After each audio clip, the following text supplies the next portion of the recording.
Hello, मी Mangesh Patil. Currently आपण बघत होतो की आपण डेटाबेसचे लेक्चर चालू करणार होतो की एसक्यूएल वगैरे आपण शिकणार होतो की फर्स्ट टॉपिक आपण हा घेणार होतो की डेटाबेस. तर सगळ्यात मेन कॉन्सेप्ट आहे डेटाबेस. डेटाबेस काय कॉन्सेप्ट आहे की जर मला काहीतरी इन्फॉर्मेशन कुठेतरी स्टोअर करायची आहे, so I want to need the space. मला काहीतरी स्पेस रिक्वायर्ड आहे. तर इन रिअल लाईफमध्ये जर डेटाबेस बघितला तर डेटाबेसमधल्या काही कॉन्सेप्ट आपण यूज करतो का? आपण हे एकदा चेक करू बरं, की डेटाबेसमधल्या कॉन्सेप्ट आपल्याकडे आहेत का? जसं की सपोज एक शॉप आहे. या शॉपला कोणत्या तरी वेंडरने काहीतरी गुड्स हा दिलेला आहे, की माल हा दिलेला आहे. तर हा माल त्याला भेटताना अशा प्रकारे भेटतो, बरोबर? पण शॉप ओनर काय करतो, की हा माल त्याच्या दुकानात ऑर्गनाइज पद्धतीने मॅनर करतो, की ऑर्गनाइज पद्धतीने स्टोअर करतो. रिझन मे बी काय असू शकतं, की जर तो ऑर्गनाइज पद्धतीने ठेवेल, तर त्याला तो इझिली भेटेल किंवा कस्टमरला लागणारी गोष्ट त्याला इझिली इझिली भेटू शकते ना. मेन तर पर्पज हा असेल त्याच्या, की ऑर्गनाइज पद्धतीने ठेवायचा, की जेवढ्या बी वस्तू आहेत त्या ऑर्गनाइज पद्धतीने ठेवा. जसं की आपण घरी बी बघतो, तर घरात पण आपला सामान सगळा ऑर्गनाइज पद्धतीने ठेवलेला असतो. का? की तुम्हाला इझिली भेटायला पाहिजे. मग डेटाबेसची कॉन्सेप्ट काय आहे, की ठीक आहे मला डेटा स्टोअर करायचा आहे, पण तो स्टोअर करायचा आहे तर कोणत्या फॉर्ममध्ये स्टोअर करायचा आहे? ठीक आहे, फॉर्म बी ठीक आहे. मग डेटा स्टोअर करायचा आहे, तर तो ऑर्गनाइज पद्धतीने करायचा आहे का अनऑर्गनाइज पद्धतीने करायचा आहे? कोणी असेल तर तो काय फॉलो करेल, की ऑर्गनाइज पद्धतीने. ऑर्गनाइज पद्धतीच्या सगळ्यात बेस्ट ॲडव्हांटेज काय होतो, की मला डेटा इझिली रिट्राईव्ह करता येतो किंवा इझिली शोधता येतो. हे तर एक मेन एक्झाम्पल झालं. जसं की हा जो माल आहे हा या दुकानवाल्याला दिला, या दुकानवाल्याने असाच्या असा स्टोअर केला. याने काय केला, त्याला ऑर्गनाइज पद्धतीने मॅनर केला. जेव्हा तो ठेवत असेल, तेव्हा पण काहीतरी रूल सेट करत असेल ना, ही गोष्ट इथंच पाहिजे, ती गोष्ट तिथं पाहिजे. अगेन त्याच्याकडे म्हणजे साईज वाईज असेल, की अर्धा किलोच्या पॅक इथं राहील, 1 किलोच्या पॅक तिथं राहील, 2 किलोच्या पॅक तिथं राहील. याच पद्धतीने या दुकानवाल्याने पण डेटा स्टोअर केला असेल ना. मग हीच कॉन्सेप्ट आपल्याला डेटाबेसमध्ये भेटते, की जो पण माझ्या मीडिया फॉर्मॅट डेटा आहे, म्हणजे media format computer format data आहे, तो जर मला स्टोअर करायचा असेल, तर त्याला मला ऑर्गनाइज वे प्रोव्हाइड करून देतं माझं डेटाबेसची डेटाबेस करून देतं. जर मी डेटाबेसची सिंपल डेफिनेशन म्हटली, की व्हॉट इज डेटाबेस? जर असं म्हणायला गेलो, की व्हॉट इज डेटाबेस?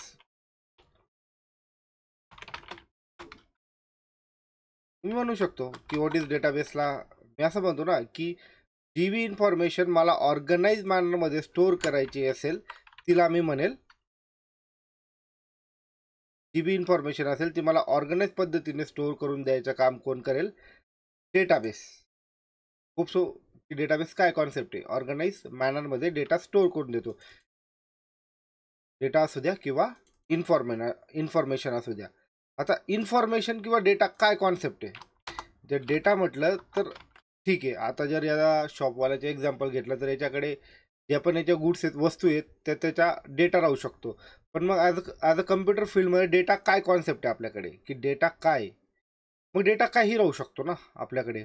एक सिंपल टेक्स्ट राहू शकतो, इमेज राहू शकते. इमेजमध्ये पण बघितलं तर खूप प्रकारच्या इमेजेस झाल्या. मूव्हिंग इमेज झाली, स्टेबल, तुम्ही पोर्ट्रेट इमेज वगैरे त्या सगळ्या इमेज हा पण डेटा आहे.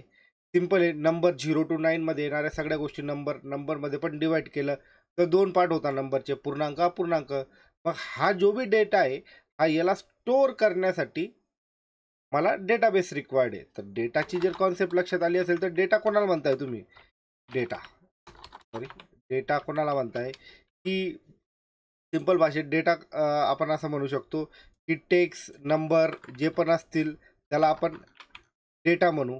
टेक्स्ट टेक्स्ट फॉर्मॅटमध्ये जर पकडला तर वर्ड आहे, सेंटेन्स आहे, पॅराग्राफ आहे, सिंगल कॅरेक्टर आहे, नंबरमध्ये 2 टाईपचे नंबर आहेत. हा पण आपला काय आहे? डेटा आहे. आता जर याला कन्सिडर केलं तर हा फॉर्मॅटेड डेटा आहे. याचा काहीतरी फॉर्म आहे. आणि अगेन एक टाईप असतो आपल्याकडे डेटाचा, जो अनस्ट्रक्चर असतो, की त्याला फॉर्म नसतो. की जसं की आपण म्हटलं, की अगेन एक डेटाचा टाईप म्हणू शकतो मी, की राहू शकतो माझ्याकडे ऑडिओ, साऊंड असतो, music, spoken word, moving images, recording footage. तर हा सगळा काय झाला? डेटा. हा स्टोर करण्यासाठी म्हणजे कोणत्या प्रकारे स्टोर करण्यासाठी, ऑर्गनाइज पद्धतीने स्टोर करण्यासाठी आपण यूज करतो डेटाबेस. तर खूपच थोडं बेटर अंडरस्टँड झालं असेल तर यूज करतो डेटाबेस. मग डेटाबेसच काय यूज करतो, व्हाय जर कन्सिडर केलं आपण, व्हाय वी यूज डेटाबेस, की डेटाबेस काय यूज करतो. रिझन असू शकतो डेटाबेस यूज करण्यामागे. पहिलं तर बेस रिझन हे जे की जी बी इन्फॉर्मेशन असेल ती ऑर्गनाइज मॅनरमध्ये असल्या कारणाने ती मला इझिली शोधता येईल. मेन तर हेच राहू शकतं ना, की डेटा माझ्या सगळा काय राहील, ऑर्गनाइज मॅनरमध्ये राहील. जसं की मी म्हटलं की ऑर्गनाइज मॅनरला असं म्हणू शकतो मी, डेटा ऑर्गनाइज मॅनरमध्ये कसा राहील, डेटा प्रोव्हाइड अ स्ट्रक्चर वे. बरोबर आहे. दुकानवाल्याला रॅकमध्ये आणखी कप्पे भेटले, त्या कप्प्यांमध्ये त्यांनी तो ज्या वस्तू स्टोअर केल्या, सेम मला डेटाबेसमध्ये काहीतरी टेबल वगैरे स्ट्रक्चर भेटेल.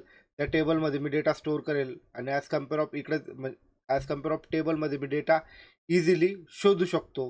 मग हे पण म्हणू शकतो मी का यूज करेल, की डेटा मला ऑर्गनाइज पद्धतीने स्टोअर करता येतो.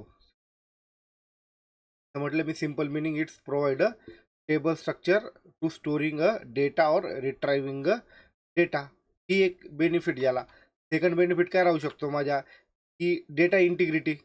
डेटा इंटिग्रिटी जर समजायचा मिनिंग म्हटला तर असं म्हणू शकतो मी डेटा इंटिग्रिटीला, की जेव्हा पण मी माझा डेटा स्टोअर करेल त्यावेळेस मी तो डेटा स्टोअर करताना काहीतरी रूल अप्लाय करू शकतो, काहीतरी रूल लावू शकतो.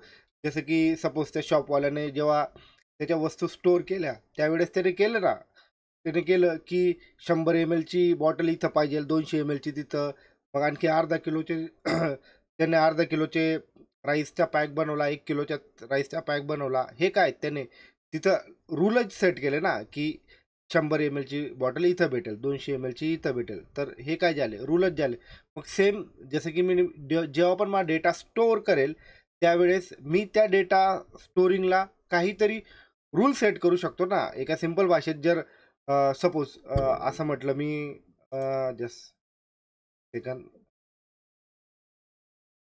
मी जस्ट असं म्हटलं की मला मला इलेक्शनची लिस्ट तयार करायची आहे. सिंपल आहे, कुठून तरी एक सिरियल नंबर चालू होईल. ठीक आहे, होईलच.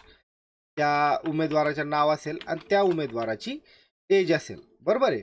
आता याच्यात जर म्हटलं गेलं तर सिरियल नंबर, आता हा सिरियल नंबर स्टार्टिंग कुठून असेल, 1 पासून असेल आणि हा कंटिन्यूली कसं सिक्वेन्स वाईज असेल, की याच्यात डुप्लिकेट सिरियल नंबर तर मी घेणार नाही. नेम, ठीक आहे, प्रत्येकाचे नाव कंपल्सरी असेल, हा पण एक रूल आहे. आणि एज, आता असं तर नाही करणार ना की माझ्या घरात 15 वर्षाचा मुलगा आहे आणि त्याच्या वोटिंग लिस्टला नाव देईल मी, नाही. तर मग हे काय झाले रूल, यांनाच म्हटलं जातं डेटा इंटिग्रिटी. आणि आपण इन फ्युचर याला पुढे एक्सप्लोर करणार आहेत, म्हणून याच्या काही एवढं अं, आपण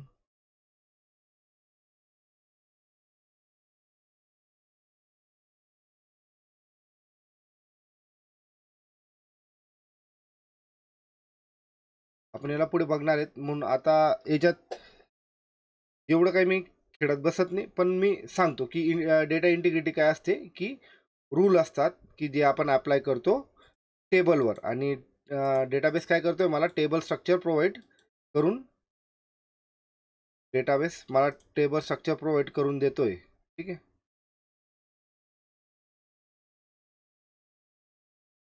डेटा इंटिग्रिटी, मग मी डेटा इंटिग्रिटी म्हणू शकतो की टू ॲक्युरेट डेटा येण्यासाठी काहीतरी व्हॅलिडेशन किंवा काहीतरी रूल अप्लाय केले जातात, त्याला म्हणतो मी डेटा इंटिग्रिटी. अगेन मग सेकंड काय असते, ठीक आहे, डेटा आहे. आजचा डेटा सगळ्यात इम्पॉर्टंट आहे. सिम्पल आहे. तुम्ही तुमच्या फोनला पण 2 टाईपचे पासवर्ड लावता. सॉरी, फेसवाला पासवर्ड असेल, अगेन व्हॉट्सअपला थंब असेल. तर ॲक्च्युअल काय जी बी इन्फॉर्मेशन आहे, तुम्ही काय ट्राय करताय की ती अननोन पर्सनपासून ती सिक्युअर राहायला पाहिजे. मग सेम डेटाबेस काय करतो, की आपल्याला सिक्युरिटी प्रोव्हाइड करून देतो, की अननोन रिसोर्स किंवा अनऑथेंटिकेटेड पर्सन आपला डेटा ॲक्सेस करू शकत नाही.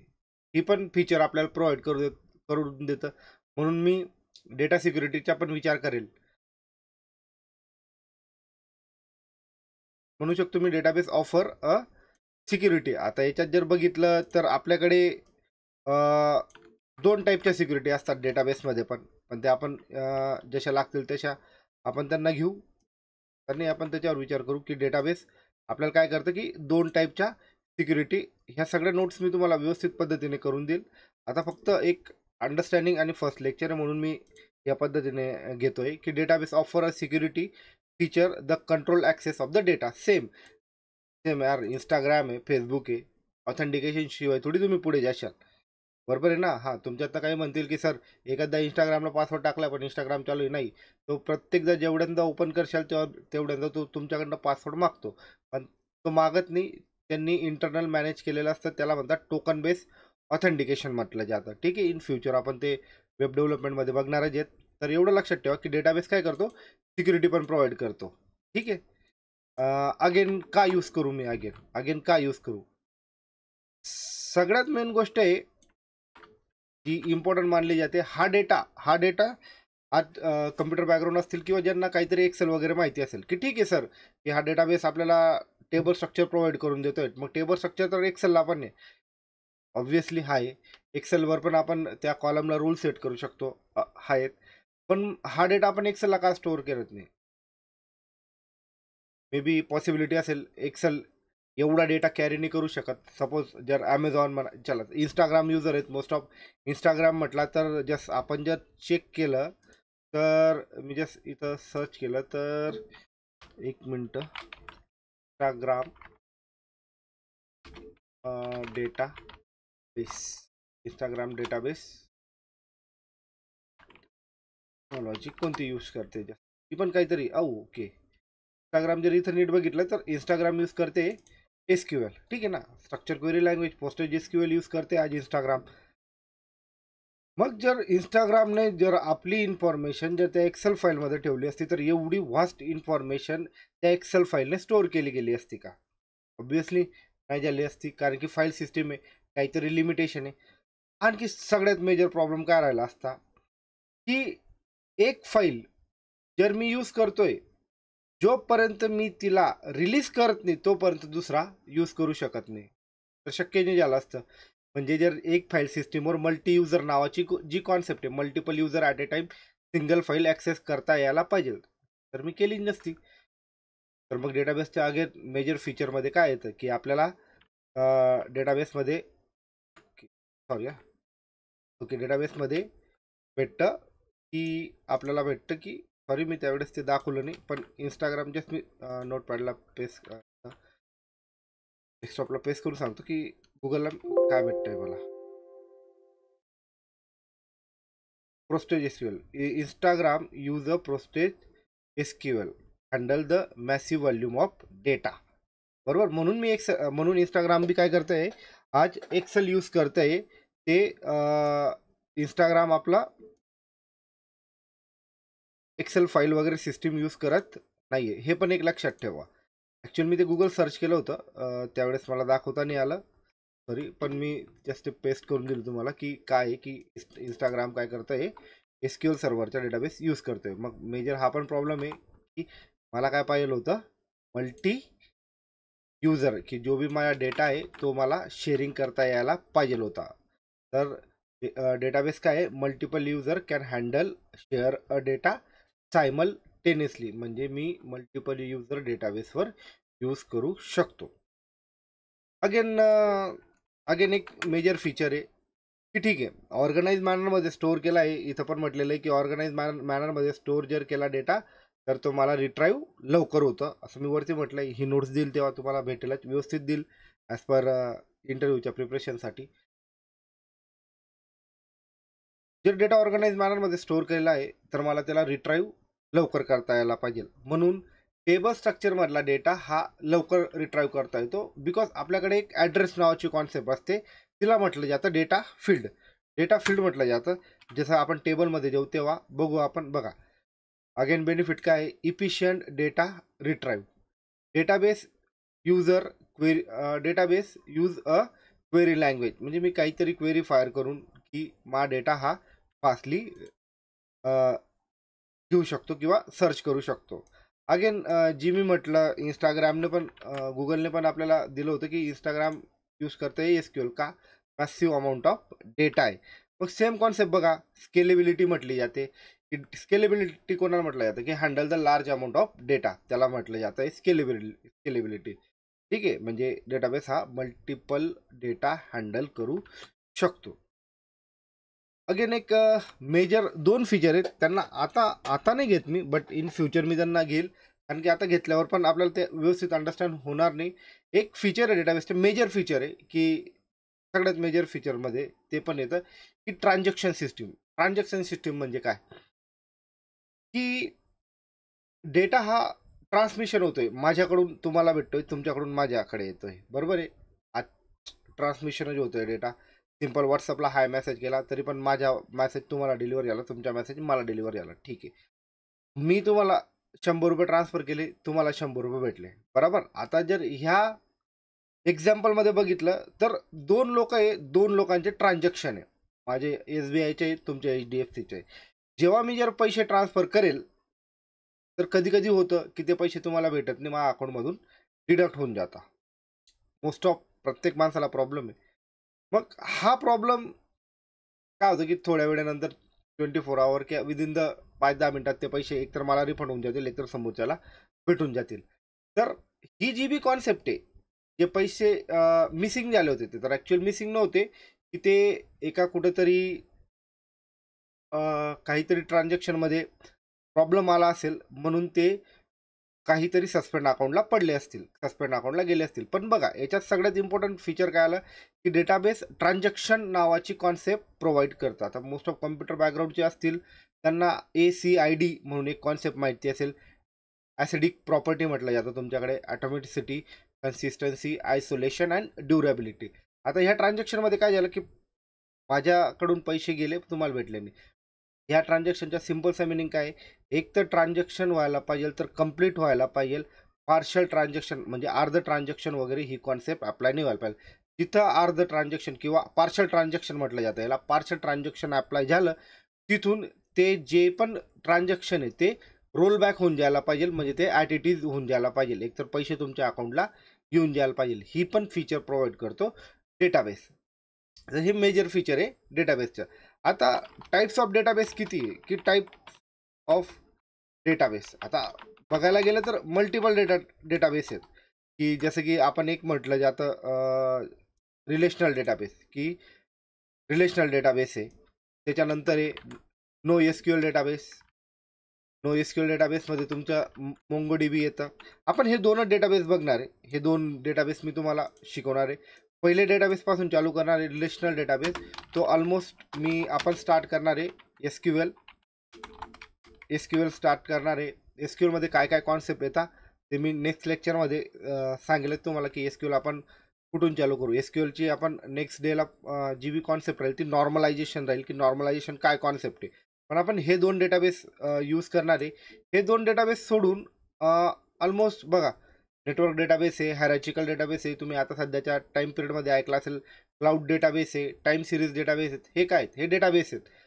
आपण यांच्याशी काही आपल्याला म्हणजे रिलेशन नाही आहे म्हणून मी काही त्याच्यावर काही जास्त बोलत नाही, पण आपण हे 2 डेटाबेस शिकणार आहेत. एक जर आता जर समरी म्हटली तर असं म्हणू शकतो मी की डेटाबेस काय, की डेटाबेस सिंपल भाषेत ऑर्गनाइज वे, की ज्याच्याने मी डेटा स्टोअर करू शकतो. आणि त्याचे ॲडव्हान्टेज जस्ट मी बोललो, आता करंटली बोललो, की जेवढी बी नोट्स आहे मी तुम्हाला DM करा मला, मी तुम्हाला पर्सनली डिलिव्हर करून देईल, नाहीतर काही टाईम पिरियडनंतर एक लिंकवर मी तिला शेअर करून देईल, तुम्ही तिथून तिला डाउनलोड करून घेशाल.